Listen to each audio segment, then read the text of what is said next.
Now in section 10.3, we're looking at our relationships of chords and arcs. So our first thing is our congruent corresponding chords theorem. In the same circle or in congruent circles, two minor arcs are congruent if and only if the chords are congruent. So here we have AB as an arc and AB as a chord. Okay, and this works in either direction. All right, so the chord AB is congruent to the arc CD. So the chord, doing it in the same order, the chord AB is congruent to the chord CD. Okay, so here we're talking about arcs, so we have that symbol over them. Here we're talking about chords, so we have the line over them. All right, and this works either way. So if I know the chords are equal, I know the arcs are equal. If I know the arcs are equal, I know the chords are equal. So we look at example 1. I have congruent circles because the radii are marked with one line. Okay, and I know the chords are equal because BC and EF, the chord, are marked congruent. They also tell me this in the information here. And they tell me that EF is 125. So they're asking for BC. So since these are equal and the circles are congruent, BC is 125. In example 2, okay, I'm staying in the same circle, so I don't even need to worry about if the circles are congruent. First thing they ask me to do is find they tell me AB is 110. They ask me to find BC. So since both of these are 9, that means they're congruent. So if this is 110, BC has to be 110. Right? So the numbers work just as well as the congruence. 2, now 2 is a completely different problem. So 2 is saying AC is 150. Find AB. Okay, the thing to realize here is I have 3 different arcs. One of them is 150. The other 2 are equal. So if I do 360 minus 150, okay, we get 210. That 210 is the arc ABC. But because these chords are equal, the arcs have to be equal. So I'm going to divide that 210 by 2. And arc AB, as well as arc BC, which they don't ask me for, are both 105.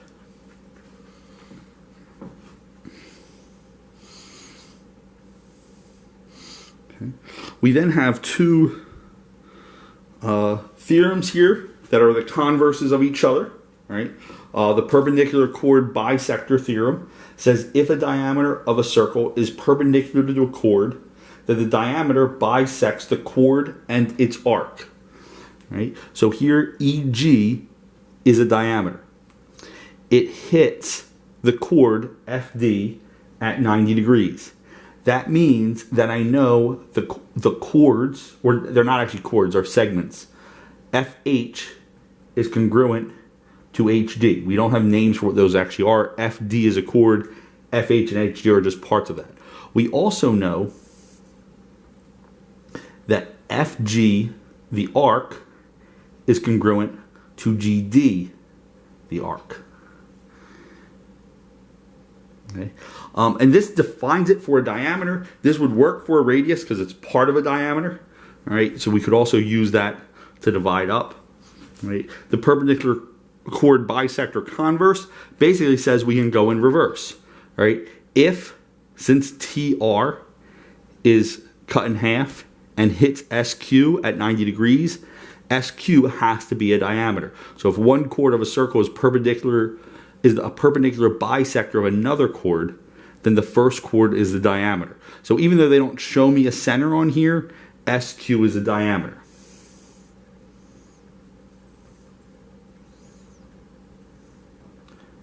And this theorem technically doesn't state that, but if I had the 90 degrees and I knew the arcs were cut in half, I would have the same thing because of the previous theorem. This just references the chord because it's easier to show, but it does work with arcs as well.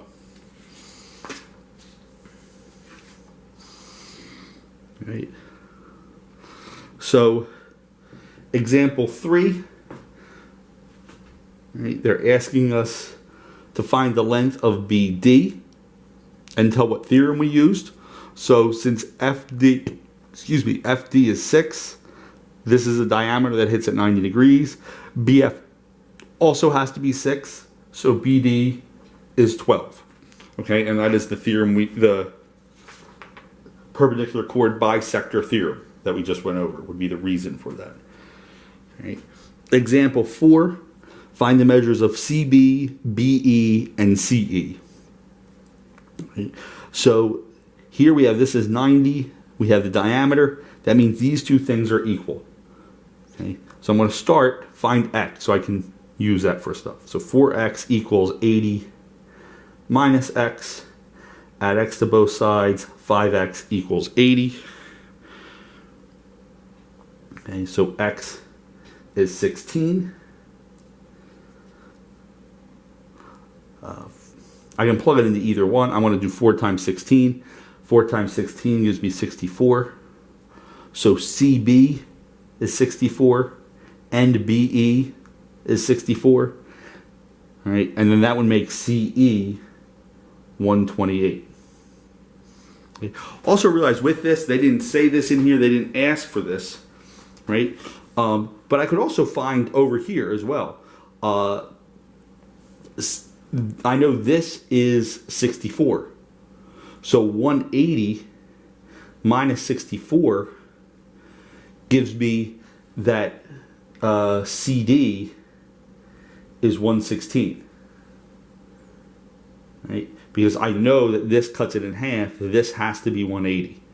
Right? We can do something similar with using this, and then this whole thing has to be 360. That part is also cut in half. Arc CD is equal to arc DE. Even though that technically is not part of our theorem, it is something we can use and based on what the theorem says. Okay, and then our last theorem, the equidistant circles, or the equidistant chords theorem, says in the same circle or in congruent circles, two chords are congruent if and only if they're equidistant from the center. Okay, so if I look at this picture here, okay, if I know that AB, and again we're talking about chords here, AB is congruent to CD, then I know that EF is congruent to FG, okay, which is the distance. Oh no, EF is going to EG. Right? Right? This and this are congruent. Right? And it works either way. If I know these are congruent, I know those are congruent.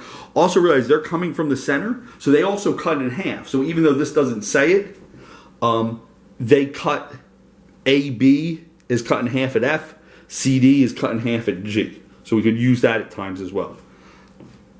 Example 5 tells us AB and CD are 12. So based on the theorem, I know these two things are equal.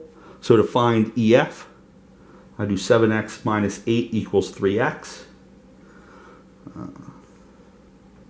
Negative 8 equals negative 4x if I subtract the 7x.